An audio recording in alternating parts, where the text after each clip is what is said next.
Unlike Neanderthals, Homo sapiens evolved as a species with a distinct division of labor.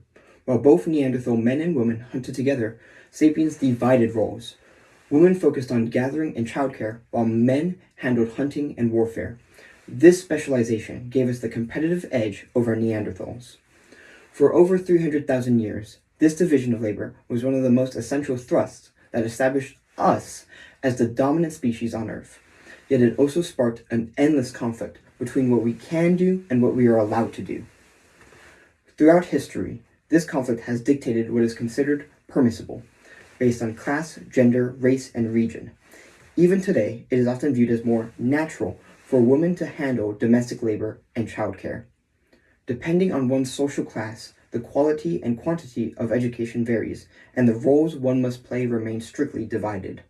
We must ask, has this question, which Homo sapiens have asked for 300,000 years, truly been just? Restoring a wolf that went extinct 100,000 years ago is something we can do. Yet we find ourselves asking again, if it is something we are allowed to do. Whether for religious reasons, the perceived limitation of humans against the vastness of Mother Nature, or the fear of triggering even greater chaos, there is opposition to restoring this wolf. We obsess whether something is allowed, fearful of crossing lines drawn by unknown hands, lines defined by our limitations compared to God, frailty against nature, and our ignorance of the future. However, there have always been those among us who dare to cross those boundaries. Among them, Magellan and Columbus believed in a round Earth and sailed straight into the unknown, leading us into the age of discovery. The Wright brothers, dreaming of flight while wearing massive wings and braving the risk of falling, transformed the entire world into a single-day travel zone in just 100 years. Humanity exists as it does today because of those who simply did what they could do.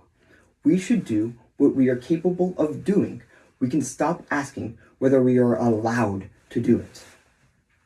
Humanity has only ever crossed into the next world of innovation when we moved past the lines we drew for ourselves. Earth changes its environment mercilessly, and it has relentlessly driven species that could not adapt into extinction.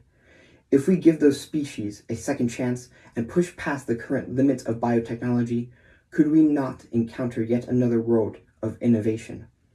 Besides, we aren't talking about the cruel act of driving a species to extinction. We are talking about the opposite. Is there any reason to hesitate?